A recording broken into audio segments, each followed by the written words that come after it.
What is up, guys? Jarv here, back today with another This Week in Destiny, giving you a full breakdown of the up-and-coming week. This week we have the conclusion, the main seasonal quest. We also have a brand new Lunar event, a full breakdown of all the weekly rituals, and more importantly, what test has available for Bright Dust this week. As always, there's loads to get through, so be sure to stick around and enjoy the video. If you do enjoy the video, be sure to leave a comment and rating down below, and remember to subscribe for more Destiny 2 content. Just over 60% of the viewers on the channel aren't currently subscribed, so be sure to hit that red button and ring that bell to ensure you don't miss an update. But without further delay, guys, let's jump into the video.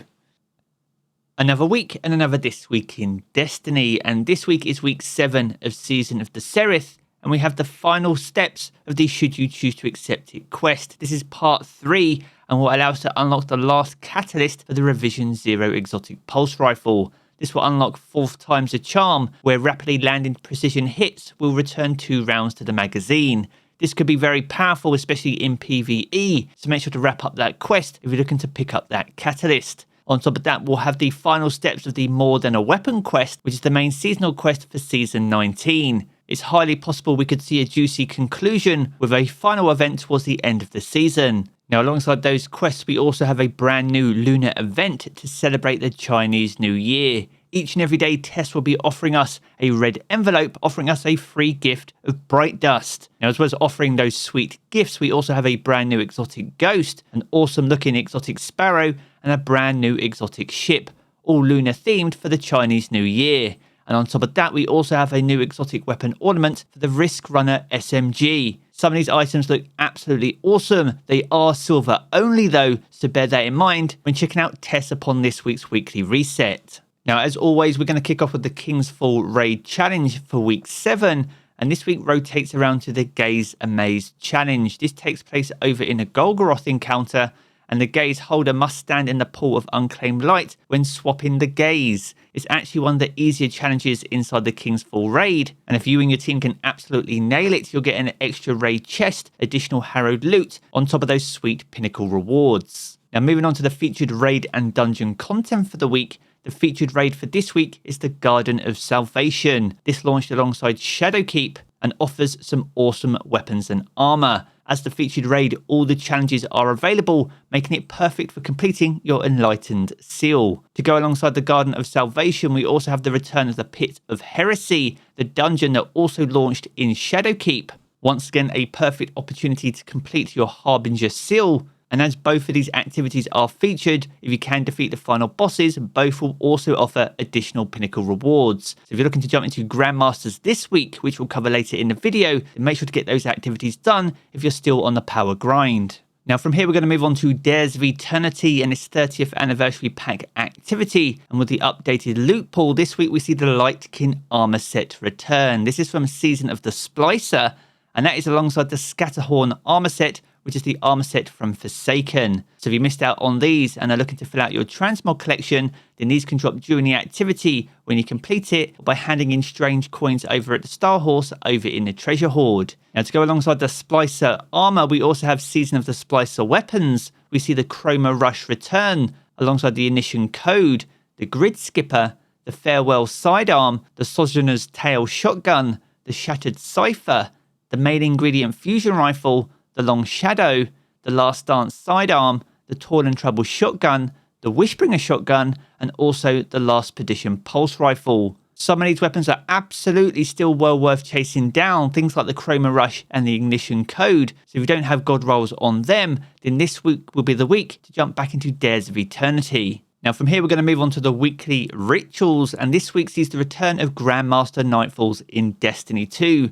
To kick us off on the Grandmaster rotation, this week sees the Insight Terminus return as a Nightfall and Grandmaster Nightfall for Season 19. Now, with Grandmaster Nightfalls being alive, you can now earn Adept Nightfall weapons. So with that in mind, we see the Mindbenders and Mindbenders Adept return to the game. So if you didn't get a god roll on this the last time it came around, then this is your chance to get your hands on it. And to go alongside that, we also see bonus rewards this week. You'll be earning double loot for any Nightfall or Grandmaster Nightfall that you complete. So whether you're chasing down the Mindbenders or you're looking for a mass of exotics and additional upgrade materials, then this is a fantastic week to jump back into Nightfalls ahead of Lightfall, which launches at the end of February. Now moving on to the Crucible this week, we see the return of Mayhem. Mayhem is certainly one of the more casual Crucible modes in the rotation, and if you're looking to complete some of your seasonal challenges, then make sure to jump into Mayhem this week to get those done and also pick up a easy pinnacle reward. Now from here, we're going to move on to the Lost Sectors for the up and coming week. So kicking off on Tuesday's weekly reset, we return to the Chamber of Starlight over in the Dreaming City to face Overload and Unstoppable champions with a chance of exotic boots.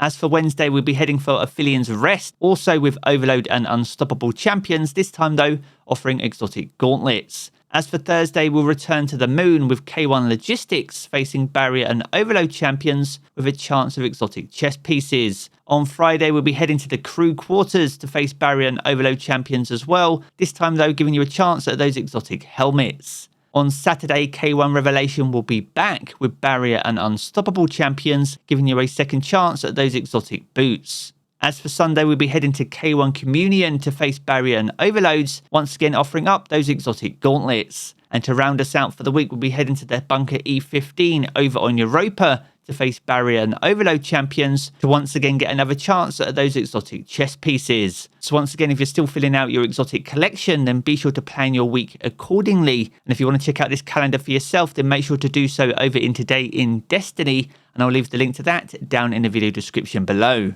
Now this brings us nicely onto seasonal challenges, and there are once again 7 seasonal challenges for week 7 of Season of the Seraph. The first is called More Than a Weapon 7, so here you need to complete week 7 of More Than a Weapon, whilst also defeating Hive and Fallen bosses anywhere in the system, and you get bonus progress for defeating them in Heist Battlegrounds and in the exotic mission Operation Seraph's Shield. Now next up we have Heist Battlegrounds 6. To get this challenge done, in the Battlegrounds playlist, you need to complete heists and defeat combatants with Season of the Seraph weapons or Ikelos weapons. That's alongside legendary heists, and here you need to complete Heist Battlegrounds on the Legend difficulty. That's alongside Seasonal Shaping 2, and here you need to earn levels with Shaped Seasonal or Ikelos 3.0 weapons. That's alongside Down to Size, and here you need to defeat targets with Trace Rifles, Glaives, and Linear Fusion Rifles in Gambit, and you'll get bonus progress for defeating Invading Guardians. That's alongside Fleeting Glory, and here you need to complete Crucible matches in the competitive playlist, and you earn bonus progress for wins. And the final challenge this week is called Grandmaster, and here you need to complete a Nightfall Strike on the Grandmaster difficulty. Now some of these challenges offer Exoframe modules, all of them offer Challenger XP, and some offer Bright Dust, which brings us nicely onto the final section of this week's video,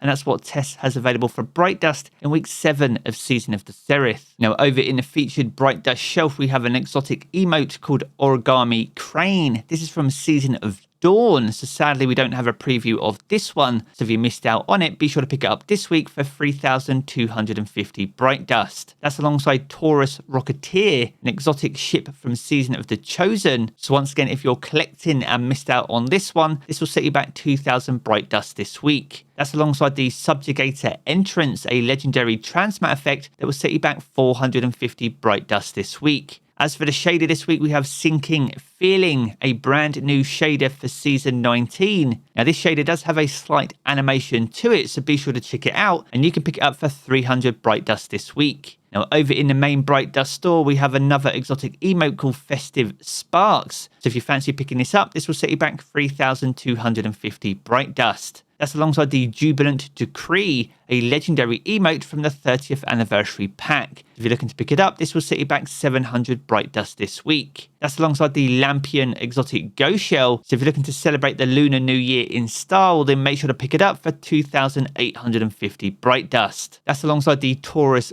Firecracker. This is the Sparrow to go alongside the exotic ship. So if you're looking to get the full collection, this will set you back 2,500 Bright Dust. Next up, we have the Lunar Growl, once again themed around the Lunar New Year. So if you want to pick this up, this will set you back 2,000 Bright Dust this week. Now that's alongside the Lunar Tiger Projection, a legendary ghost projection. Now it's actually the year of the rabbit, but if you missed out on this projection last year, you can pick it up for 1,500 Bright Dust this week. And the final item on offer is the Tyrant's Vision, an awesome exotic weapon ornament for the Eyes of Tomorrow rocket launcher. And make sure to pick it up this week for 1,250 Bright Dust.